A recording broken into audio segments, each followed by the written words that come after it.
The very word secrecy is repugnant in a free and open society, and we are, as a people, inherently and historically opposed to secret societies, to secret oaths, and to secret proceedings. We decided long ago that the dangers of excessive and unwarranted concealment. Mr. McLaughlin. Your Honor, with your indulgence, I'm going to do the application for attorney's fees first, and then I'll turn to 59 and 60. All right.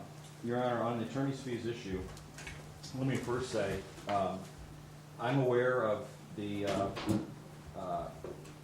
February 6th meeting and the list out of the February 6th meeting. I'm going to check on Exhibit 11. I'm doing that now. This was an initial response, as Exhibit G said. Ms. Cruz testified, and it's right on here. I'm providing an initial response to your list. I hope to have additional responsive information material for you soon. So we're checking to see if we still have records, and I'm happy to answer any questions you have about that. We hope, based on the exhibit in the reply and on this list, that we can finally close this out. I don't believe there are further responsive records, but I've been wrong before, and we'll find what we find. What prompted you, and I'm not sure it was you, so the you is a collective you. I mean, one of the arguments you made in our last hearing was that I'm limited in what I can do with the attorney's fee application, and limited in what I can consider, or what I may consider, in connection with the attorney's fee application to the matters, by the matters that were put at issue in the original trial on July 23. And one of the things I think Mr. Reisner has presented is that the complaint is, I believe your position was that the only thing that was at issue were those 12 pages of documents, or however many pages they were. Small number, let me finish and I'll let you respond. That those were the only things at issue. But I guess the question I have is, first of all, the complaint does say in paragraph 9, I believe, as Mr. Reisner indicated, which I have looked at in the last week, and it doesn't speak in limiting the request that way.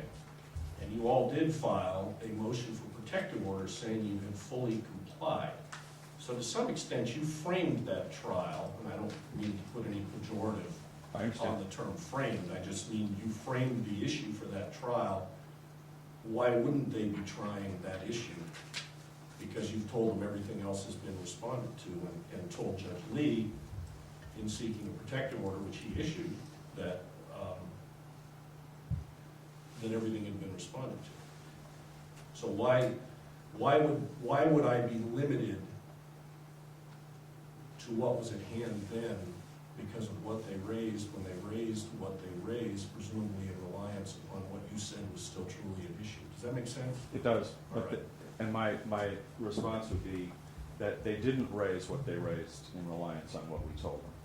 We said, we have certain records that we think we need to protect under the best interest of the state exception. Other records, we're releasing to you some now, and in our answer we said we're going to continue releasing. The complaint follows immediately, and it only raises the issue of best interest of the state. And I have to keep going back to this because it's what the complaint says. And she says, well, I want an order to show cause that you'll release these records. And she says it in the context immediately before of saying the city is withholding records that it claims it needs to withhold on the best interest of the state. Because I think we should look at the complaint itself.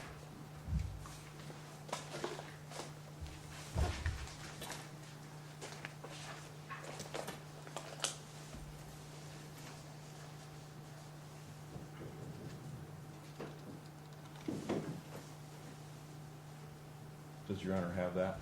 I will in a moment. I'm going to pull up a screen. Okay. Which I can take it right off. So pardon me for a second.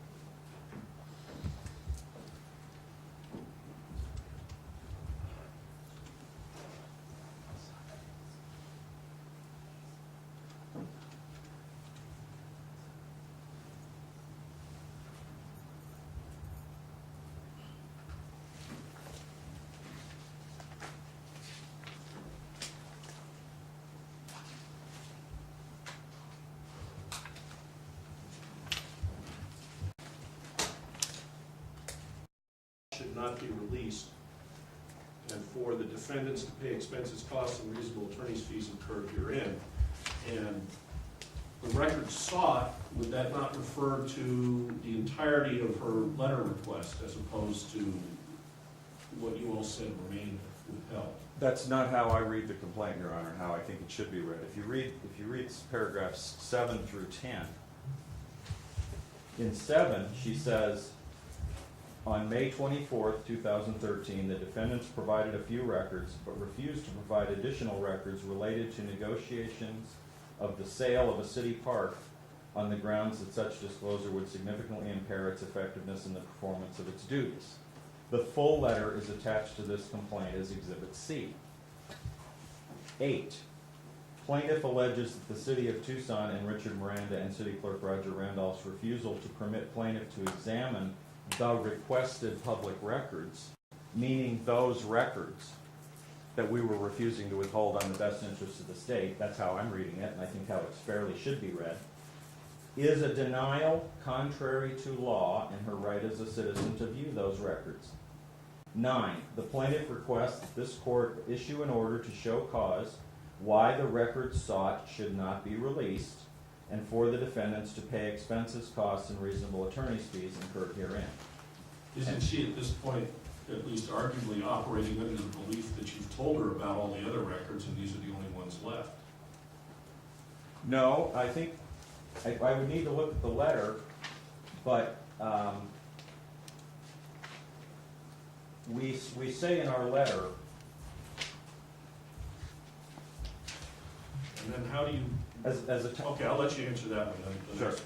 As attachment in my letter, which is Exhibit C to the complaint, in the second paragraph, as attachments to this response, I'm including copies of public records that are responsive to Ms. Cruz's request and that are subject to release under the Arizona Public Records laws.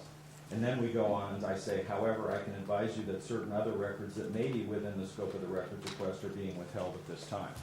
I certainly wasn't intending to say that I wasn't going to release more records. And in our answer, we said, June 18th, we said we're going to release more records as we get more records. So we're going to release, we've released some records in paragraph 7 of the answer. We're going to release more records. We're withholding certain records on the basis of best interests of the state.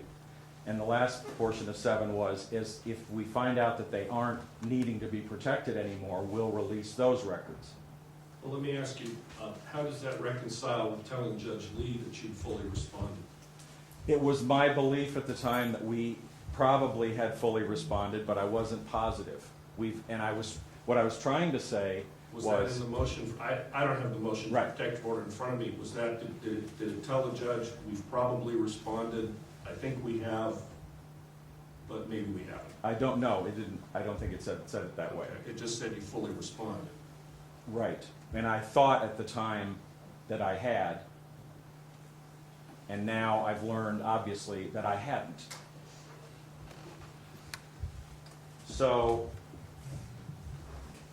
do you disagree with the characterization then? I think you did, but I want to make sure that you all sort of framed up the issues for, again, that's not supposed to be, there's not supposed to be anything loaded about the word framed, but that you framed up the issues for the purpose of that trial in July. I don't agree, Your Honor. I think the plaintiff was responding to our letter where we said we're withholding certain records on the basis of best interests. She said in her, she wrote a complaint accordingly, which I think was limited to that issue.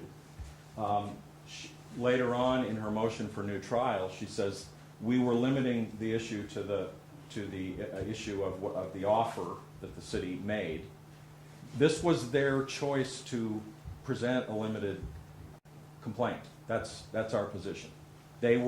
We said we're withholding on this basis. They filed on that basis, and that's the issue that was tried and had been presented in their complaint. And I don't think they relied on us in deciding that that's what they were going to complain about. Well, if Mr. Reiser had been allowed to depose somebody, if protective order hadn't been issued, and I realize some of this is speculative, it's not evidence, but guess that he would have asked about whether other documents existed? I think it's possible, but he might have simply asked about the offer. I mean, that was the focus that I had throughout that litigation, was he wanted documents regarding what the city was offering GCU. Under the scope of discovery under Rule 26, which as you know is broad, it doesn't have to be admissible, it just has to be reasonably likely to lead to admissible evidence. Right. He could have asked, could he not, in that deposition, oh, by the way, got anything else? Definitely could have asked. I agree. Now, let me, before I forget, I want to ask you the same question I asked Mr. Reiser, and I'll let you get back on it. Sure. Because I know, does Rule 60C permit me simply to amend that judgment? No. 60C is a very limited remedy. It's not about broadening trials. It's not about new issues. It says there's something defective in that judgment that you issued that you need to resolve. Isn't that 60A that does that? I I mean, Rule 60 contains several components. 60A deals with clerical errors. There's a component of 60 that deals with calculation errors. In other words, I add up all of your damages in a case and demonstrate poor math skills and put the wrong number on the bottom line. Rule 60 permits me to go back and change that in most circumstances. I think the isn't 60C considerably broader than that? It's not entirely limited to clerical errors. It's not entirely limited, but it has to be something that's defective about the judgment itself. It's not a way to get a new trial after you wanted a new trial and can't get it. I actually would need to read the rule itself, which I don't have in front of me, but it's not simply clerical errors, but there are limited things you can resolve with it. And we say this is not one of them. I'm back to what the complaint said. It said, I want relief because they're not giving me documents because they say the best interest of the state allows them to withhold it. And now they want to say, oh, we want to retry all these other things that we didn't try. Well, let me ask you a separate question related somewhat to the same thing.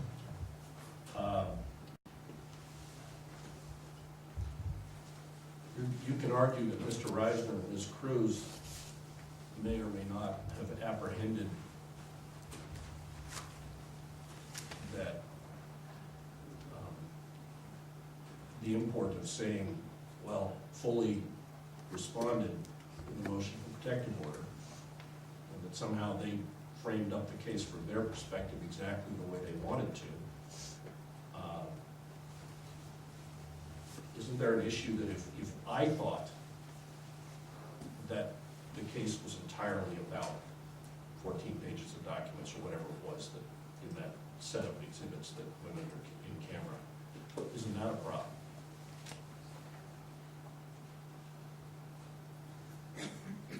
Because aren't you telling me that you fully responded to? You're not only telling them, you're telling me, right? What I was trying to say, and I'm intending to answer your question, what I was trying to say with that was we're limited to this number of documents on the issue of best interest of the state. And it came out all wrong. You may have misunderstood it, and I did not intend what I said to mean that I thought everything necessarily was out.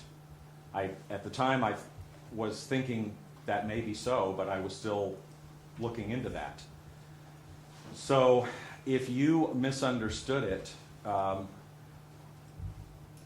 then I suppose it's possible that 60C allows you to change, but Your Honor, I need to get to the... You have plenty of time, go ahead. Thank you. I need to get to the language of the rule. That's what I want to find for you.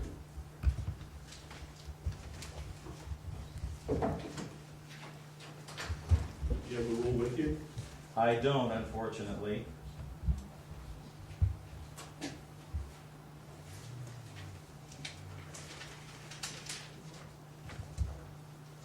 Carol?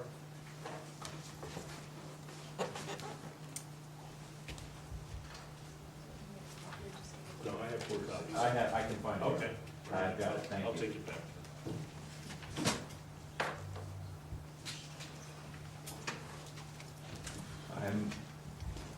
I'm reading Rule 60C based on Mr. Reisner's motion, so I'll be relying on him. Rule 60C provides in part as follows. On motion and upon such terms as are just, the court may relieve a party or a party's legal representative from a final judgment, order, or proceeding for the following reasons. And he lists three. 1, mistake, inadvertence, surprise, or excusable neglect. 2, newly discovered evidence which by the diligence could not have been discovered in time to move for a new trial under Rule 59D. 3, fraud, whether heretofore denominated intrinsic or extrinsic, misrepresentation, or other misconduct of an adverse party. Those are the three. He lists 6, but he never discusses 6. And you can't use 6 if one of the others applies. So our position is that he brought the case he brought, he won the case, she won the case, and she can't now say, well, I don't like that judgment, I want you to fix that. Since you say she won the case, did she substantially prevail? I say no. She won on those documents. There were attorney-client privilege documents she did not win on, and we say no, it's as in Ford, each side won on something. Nobody substantially prevailed because nobody did significantly better than the other. Most of that trial was spent discussing the offer letter, wasn't it? That's true. Okay, go ahead. So,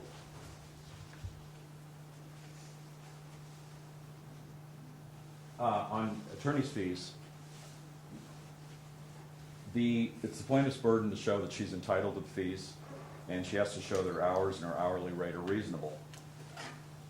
I can give you the citation. If you're talking, China Doll Restaurant? Schweiger. Right. I'm familiar with those cases. Great. And I'm going to quote you a little bit of the attorney's fee manual, section 1.6.4, the first sentence, which is at page 17.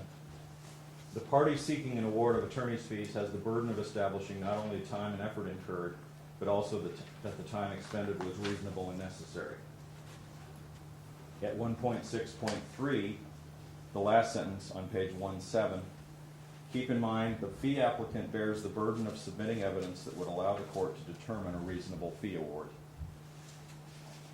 Now, if my numbers are right, the attorney's fee claim here is $90,864. It had been $78,930 previously, according to the December 16th application. That's $11,934 additional. 66.77% of those fees are for the period after the July 23rd trial and are also unrelated to the motion for new trial regarding attorney's fees. So 2/3 of the fee claim here, fee application, is for the period after the trial. Trial phase fees were $27,450, about 29.88%, and the motion for new trial phase was $3,168, about 3.44%. Again, 2/3 for the period after the trial. There have been so far exactly 4 documents released to plaintiff based on your August 16th order. That was almost 8 months ago. There have been 0 documents obtained by court order since that time through the litigation. Approximately 2,700 documents were released to plaintiff voluntarily before and after the trial, including a number of additional documents related to the city's offer to GCU that were released soon after and on the basis of the court's August 16th ruling. A key one would be the appraisal, which I really should have included in the in-camera. If I had known it was there, I certainly would have. But we released that about a week after we would have had to under your order, your August 16th, which gave us till the 30th of August. We actually released documents on the 23rd of August. If I had agreed with you and they lost the trial in its entirety, would you have continued to release documents? Yes, we said that on our answer, and actually the record shows that clearly. We released documents in September, early September, I think it was the 6th, September 18th, October 25th, December 13th. Those were all voluntary releases. Can I infer from your statement about voluntary releases then that you recognize that the law required you to release all of these documents in response to Ms. Cruz's request when they came to your attention? Yes, absolutely. And to do so, the idea of promptly, as Mr. Reisner pointed out, is a matter of the particular facts. And let's talk about that. The Bohm case, BOLM, stands for the proposition that somebody can request records for any reason whatsoever. Yes. Okay, they don't have to have a reason that satisfies anybody for requesting records. But then Mr. Reisner brought to my attention today, and I presume you're familiar with it, the Arpaio case, which talks about promptness. How do you respond to Mr. Reisner's discussion regarding the need for promptness? This was a high-profile issue at the time. People were interested in it, which isn't to say that people aren't interested in it now, but it was a high-profile issue at the time. And it appears that from Exhibit E, that as early as February, you all knew that members of the press were interested in this matter. So isn't promptness a significant consideration here? Isn't there a difference between producing documents, say, on March of 2014 as opposed to June of 2013?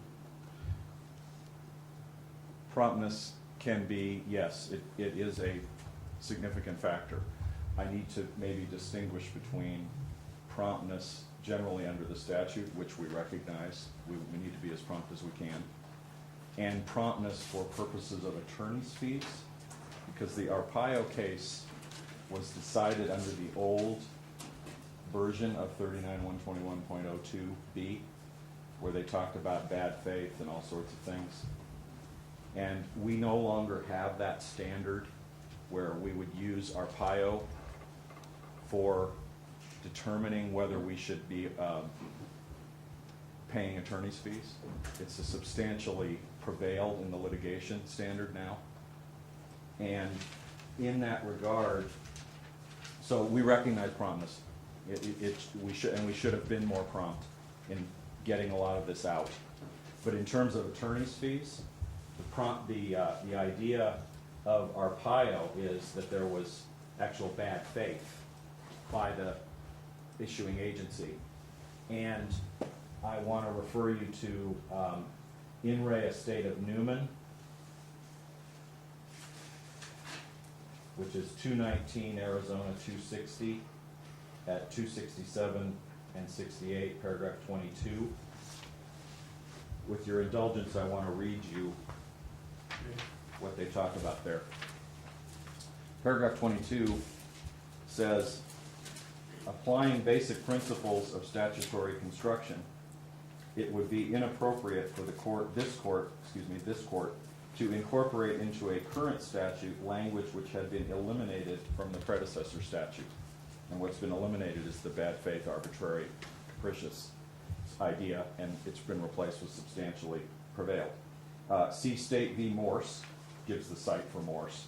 That's in there when you read it, so I won't waste your time with that. But Morse, what they quote from Morse is, the elimination of language concerning intent from Arizona's statute prohibiting receipt of stolen property indicates that the legislature intended to remove that element from the offense. In other words, it's not something that you raise now, you can raise now and say, well, I should get fees based on that factor. Ford talks about it, doesn't it? Ford talks about it, and I want to talk to you about Ford and what it says in there. Ford, I'll just tell you our position on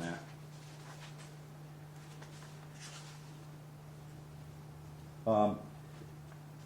Ford said,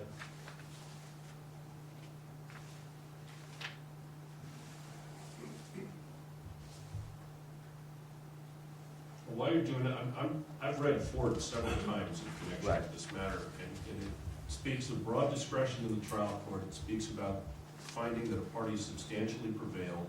It also says I could find that a party substantially prevailed and still not award attorney's fees. correct? And it also says that the trial court was not, it was not inappropriate of the trial court to consider whether a party acted in good faith or bad faith. I don't remember the precise words, but that was the gist of it, in determining whether to award fees. What they said, Your Honor, was we find no error in the courts considering the treasurer's and the Board of Supervisors' level of cooperation in denying the Democratic Party request. So, level of cooperation. The key thing is what records are we considering in terms of the level of cooperation? I'm back to the complaint and being focused on best interest records that fall within the best interest of the state exception, at least as litigated. Option one would be a narrow option, that the only records you're going to consider that are those that were at issue under best interest of the state. That, we think, is consistent with Schweiger and Hensley, which say you can't get fees for claims you didn't win, and an obvious corollary of that is you can't get fees for claims you didn't bring. So if you didn't raise the issue of all records, and all you really raised was the issue of records we were claiming to withhold under best interest of the state, that's the set of records you should consider. Then if you have a question, I'll... No, actually, I'll wait. Then option two would be the broad option. You'd consider all records, everything that might be releasable under that request. So that would be best interest of the state and our voluntary releases. That, we think, violates Schweiger and Hensley because now you're considering a set of records that wasn't really brought up in the litigation. It was never at issue. The trial, as you say, was all about the offer letter and what the city's offered as GCU was going to be. Documents related to that. We also think that if you did a broad sweep, we would still win, because you also have to consider the voluntary releases in deciding if the plaintiff substantially prevailed. And 4 records were granted per order, 2,700 records were granted voluntarily. Plaintiff we don't think substantially prevailed given those numbers, if that's the measure you use. And the last thing I want to say, and then I'll answer any question. In other words, the obvious related thing here is there is no option 3. You can't create 2 separate categories of records under Ford that you're going to analyze. One to say, well, did they substantially prevail? I'm just going to use the narrow group of records. And another for purposes of our level of cooperation. So if you're going to consider all the records released voluntarily, you'd have to consider all of those records in deciding whether plaintiff substantially prevailed. And under Ford, it's a prerequisite to fees whether she substantially prevailed. If she didn't, there is no discretion. You don't ever get to the discretionary step, better stated. You have to consider the same set of records, is I think my basic point here. Either one or the other, but you can't do both. And if you do the broader, we still substantially prevail. Can you tell me a scenario where somebody would be entitled to attorney's fees?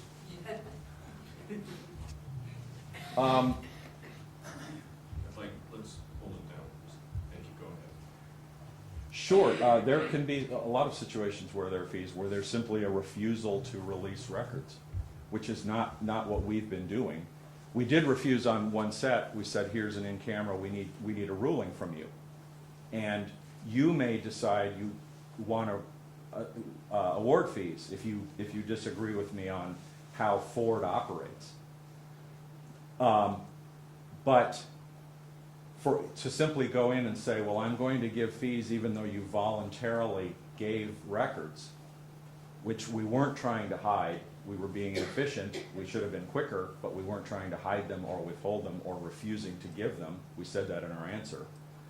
That's not the situation where it's intended that there be fees. And if the plaintiff has to go in and fight that battle and she substantially prevails, then there's a scenario where fees are, and it's within your discretion, you can decide to give fees. So if Mr. Reisner had said, you know what, I don't care about the privileged documents,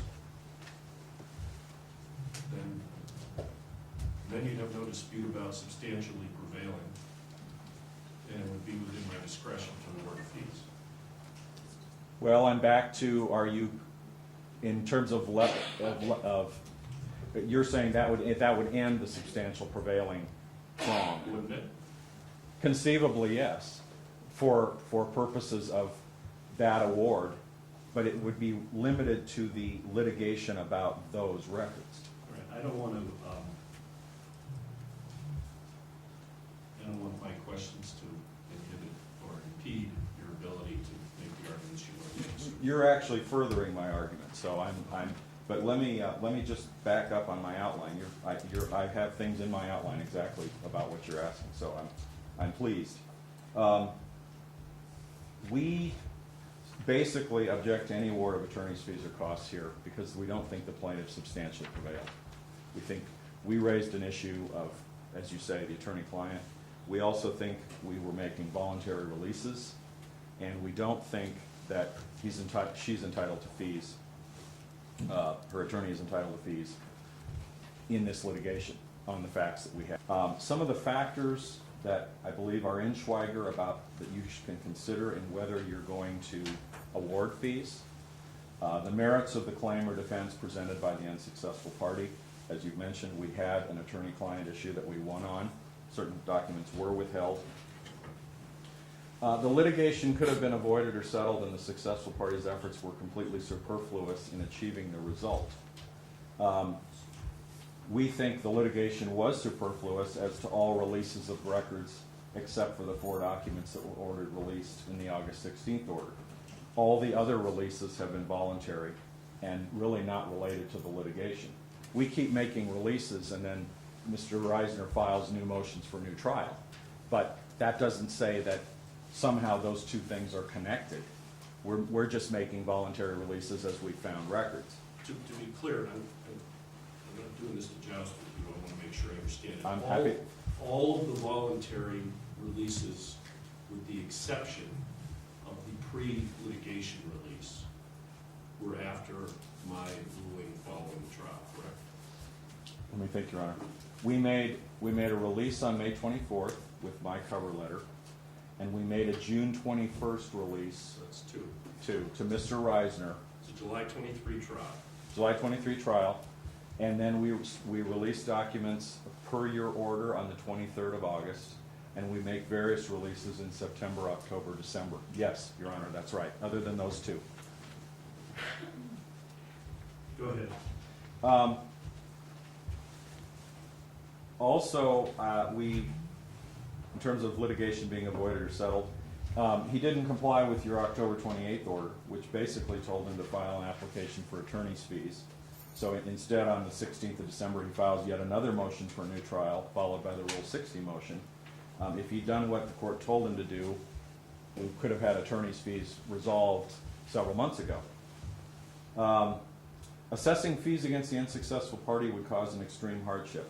I can't really say that in terms of the city directly, as I could with certain parties, but I would point out that I think it's inaccurate factually and legally on our facts and law, and it's also very bad policy to have a situation where plaintiffs might file actions under 39121.02 and then claim simply that everything that happens after they filed is a product of their action, and therefore they should get fees for it. So even though we're doing a voluntary release, suddenly we're on the hook for all the fees that came about even after, outside the litigation and even after the trial. Last one, successful party did not prevail with respect to all of the relief sought. Again, the city prevailed on the attorney-client issue. Additional factors that were brought up, the novelty of the legal question. I think Your Honor did a careful analysis because I think the particular issue about where this fit into the best interest of the state was a novel legal question, and we needed an answer. That's why we were withholding pending your ruling. Whether such claim or defense had been previously adjudicated in this jurisdiction, same idea. I think it was something we needed an answer for. It hadn't really happened, so we needed to know. And finally, whether the trial court should consider whether an award in any particular case will discourage other parties with tenable claims or defenses from litigating or defending legitimate, in that case it was contract issues. This is the associated indemnity case, but same idea here. Legitimate issues for fear of incurring liability for substantial amounts of attorney's fees. Same concern about plaintiffs filing, making a request, oh, you're not quick enough, here I'm going to file a complaint, and all of a sudden everything we do is going to be supposedly subject to fees, whether we're voluntarily complying with it after the complaint is filed or not. Are your releases still prompt? Once we find them, if we find documents, they've been prompt. But I am not going to stand here and say that based on what I know now, that I would consider everything we did particularly prompt. Be a little different for litigation. I would say it could be prompt, depending on how hard those records were to find. How many departments do they have to search? Who has them? Do they know they have them? How do they find them? There can be a lot of factors to that. I mean, and you might know better than I do. In fact, I'm sure you do. While a city is a municipal corporation and not a private corporation, there are some similarities in the fact it's a large entity with a lot of people. It has its own in-house legal staff. It has people who hold what amount to be executive positions. Right. And so there are some similarities, are there not? There are, absolutely. And the word that we are a corporation. We're different from a private corporation, but we're a legal entity with all of those things that you said. All right. Okay.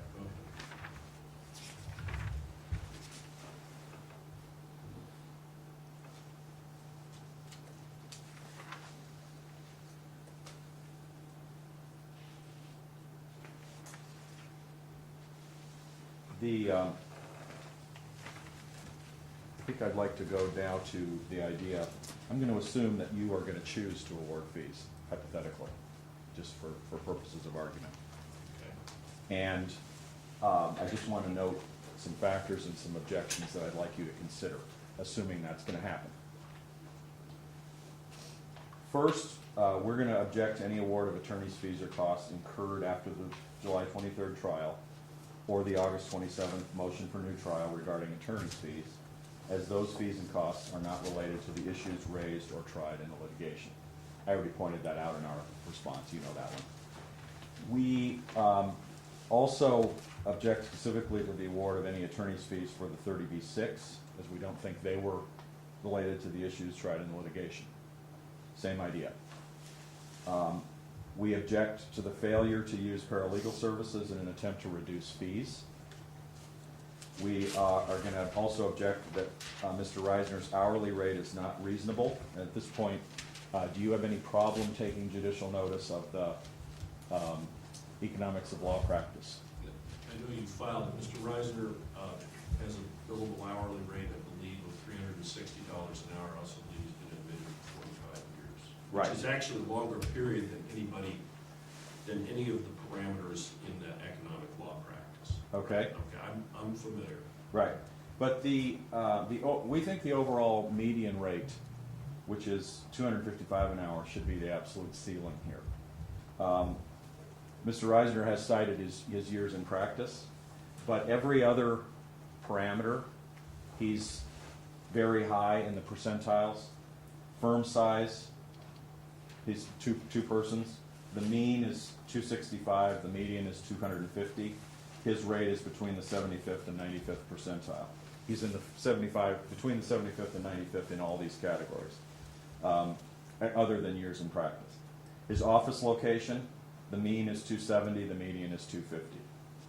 All attorneys, as they are listed there. The table says 279, the introductory text says 280 is the mean, 255 is the median. His primary field of law and practice, if you consider it civil litigation, the mean is 271, the median is 258. General practice, the mean is 269, and the median is 273. I may have switched those two on the table, I'm not sure. 269, 273. Municipal public entity, mean is 277, median is 238. And again, the total for all fields of law, the median is 260, and the mean is 281. He does have many years in practice, but he is high in virtually all these categories, and we think the median is a reasonable rate. Particularly, he has said, and may say again, that he's a personal injury lawyer and certified. This isn't a personal injury case. If it was a PI case, even if it was, the median is 260 and the mean is 276. Again, does the city ever request fees? I can't say we haven't requested fees, but I'm not positive. If you did, what would your rate be? I'd have to figure that out. I don't know that I've ever been in a position where I did a fee request. You're roughly the same, well, maybe not 45 years in practice, but substantial period of time in practice. For me, it's... I was just looking at bar numbers. That's right. As much as I've looked at it. I think this year it's 31. So, but more importantly than the numbers game on the personal injury, it's a statutorily framed special action. The city has the burden of proof to show the record should not be released. And if you want to see the plaintiff's advantages here, you should actually read plaintiff's memorandum of law, which she filed with her complaint, and actually which may also be relevant to deciding how she was focused on her complaint, because she did a memorandum of law that I think focused things on the idea of best interest of the state, that there were things we were keeping from her specifically that shouldn't be kept.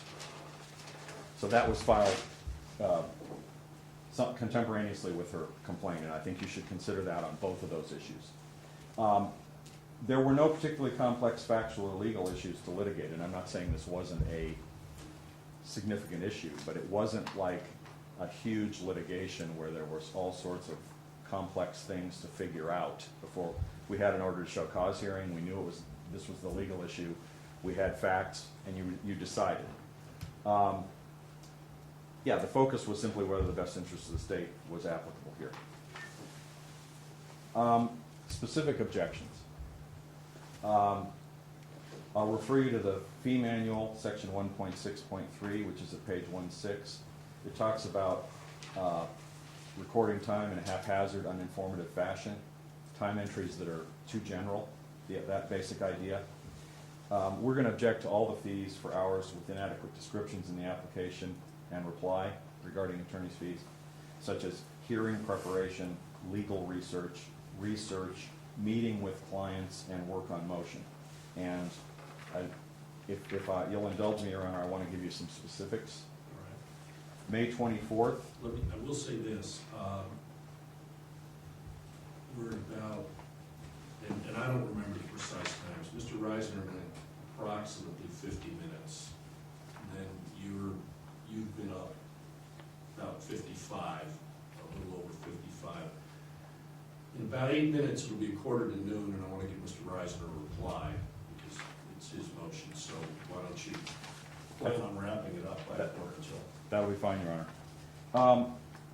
May 24th, met with client at City Hall, office conference with client, met with client, read potential testimony, 3.5 hours. 5:25, legal research, 1 hour. 5:25, research at University of Arizona Law Library, 2 hours. 6:06, met with client, 1 hour, 30 minutes. 7:06, case law research, document reading, thought about case, 2 hours, 25 minutes. 7:16, meetings with client, 2 hours. 7:17, meeting with clients and witness, 3 hours. 7:21, trial preparation, 6 hours. 7:22, conference with client and witnesses, 5 hours, 15 minutes. 7:30, meeting with clients, 1 hour.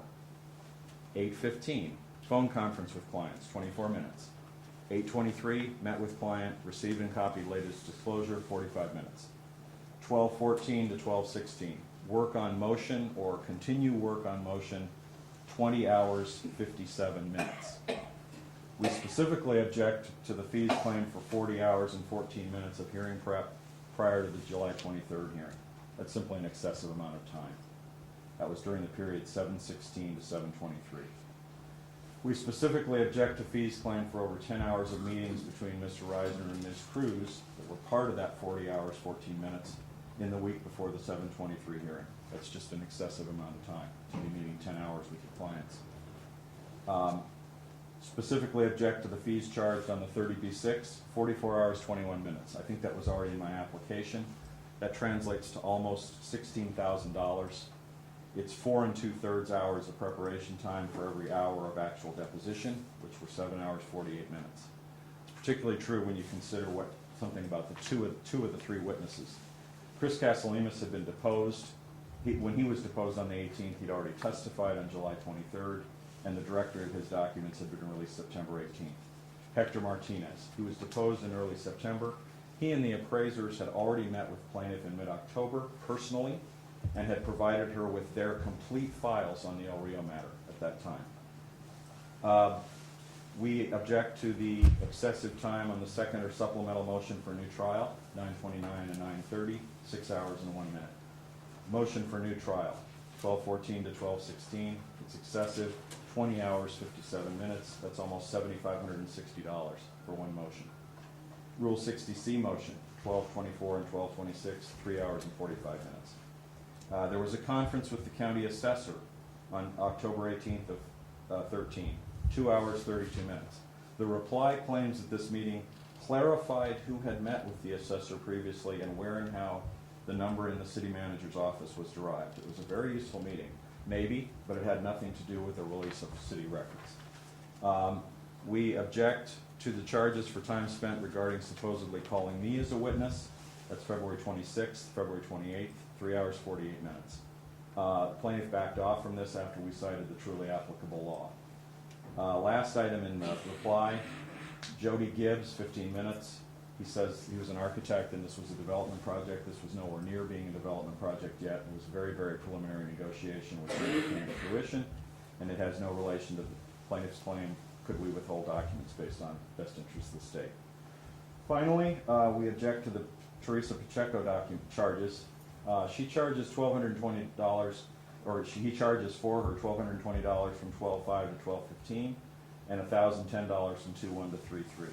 She basically was doing a spreadsheet. If you look at Exhibit A to plaintiff's reply regarding the 59 and 60 motions on the 4th page, she does a spreadsheet of records we've already given her. She's perfectly free to create a spreadsheet, but we've given her the records, and we shouldn't be paying her for her to spreadsheet those records. I object to the witness fee for me, listed for 12/12/14, $12.20. I don't know why that's in there. I don't know where that came from. Quickly on Rule 59 and 60, Your Honor. About 3 minutes. Yeah, that should be fine. We'd ask you to deny it. It's not timely, and the reason for asking for it isn't cognizable under the rule. It's not designed to allow new claims and theories, which is what's happening here. Plaintiff won her case, and the city complied with the order. There's nothing to retry. We'd be retrying the same issue. Under Arizona law, that's what the new trial would be for. We also ask that you deny the Rule 60 motion. Plaintiff is improperly attempting to use this as a delayed Rule 59 motion. It wasn't timely. It was not filed within a reasonable time, 19 weeks. And her only explanation is that she was afraid her Rule 59 motion would be denied. That is not a reason for a 19 weeks delay. Plaintiff won her case. Again, the city complied with the order. She does not need relief from an order in her favor. We ask that you not award fees at all because she didn't substantially prevail. And if you are going to award fees, that you take into account the items that I presented. Thank you very much. Thank you, Mr. McLaughlin.